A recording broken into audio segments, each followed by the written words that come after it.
Hi all, it is week 31 in our New Testament Bible read along, and on this week and on the first day of this week, and we kind of count by Mondays in the Bible read along, on this week we begin the New Testament letters with the letter of Romans. Well, let's first of all talk about the letters of the New Testament as a body of literature, because this includes everything from Romans to Jude.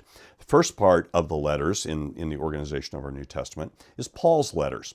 And the first section of those letters, which goes from Romans through 2 Thessalonians, is letters that Paul writes to churches. And they're arranged not from earliest to latest, but from longest to shortest. So Romans is the longest, and 2 Thessalonians is the shortest of those letters, and that's how we go. So they're a little bit out of order. Romans is not the earliest, it's just the longest, and that's why we have it first.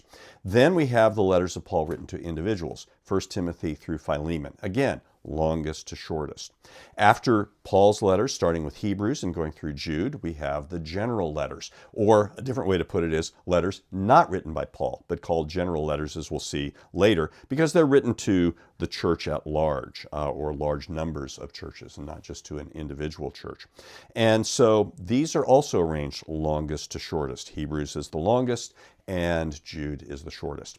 Now, in most of the New Testament letters, we're finding the writers, especially Paul, following the standard outline that people did for letters of this period. And we know this because we have lots of letters outside the New Testament from the Greco-Roman period, and they all follow the same, or nearly all follow the same order. You begin with a salutation, and then there's a thanksgiving section, the body of the letter, and the conclusion. So it's very simple. What's interesting about Paul's letters in particular is he uses every one of those parts to get the message across, even the salutation, which is just supposed to tell you who's writing and to whom they're writing, and say, hi, how are you?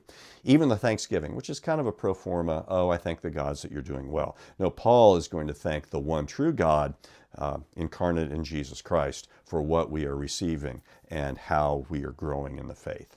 The body of the letter is going to be Paul or the other writers addressing the issue or problem that prompts the letters. Paul writes his letters because he can't be present with everybody at one time. And so when they have a problem, when they have an issue, he writes a letter to help them address that. Well, what's going on in Romans? The problem in Romans is division between Jewish Christians and Gentile Christians in the city of Rome. And this is a problem that runs through a lot of the New Testament, as we saw in the book of Acts.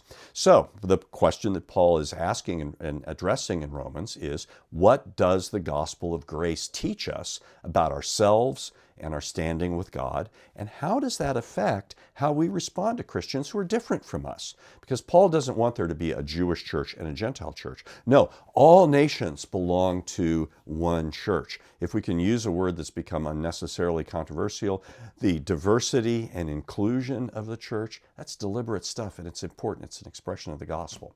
So how does Romans go? Well, it starts off pretty negatively. Chapter 1.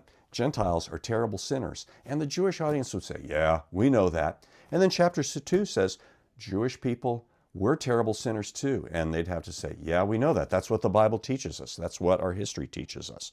But sometimes we don't want to admit it. So chapter 3 says, hey, everybody is a sinner. But the solution at the end of chapter 3 that makes God both just, makes him righteous, makes him good, and justifier, the one who gives mercy and makes sinners good, the answer to that is the death of and resurrection of Jesus. This is what overcomes the power of sin and death. Chapter 4 shows us that Abraham anticipates this because God says Abraham is righteous even before he is circumcised. And circumcision is the primary thing that made Jewish identity separate from Gentiles. So Abraham belongs to God even without belonging to the people of Abraham, as it were, right? Okay, chapter 5, this solution covers everything. It gives peace with God, security in life. It means the end of the reign of death and sin in the world, replacing it with Christ's kingdom of life.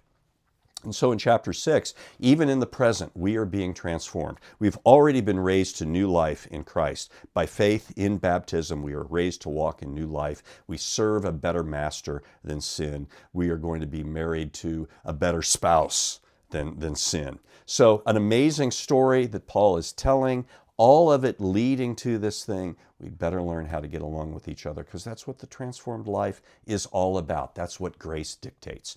All right, enjoy your reading of Romans. It's dense, it's beautiful, it's influential, and I hope you have a really good experience with this in your reading this week.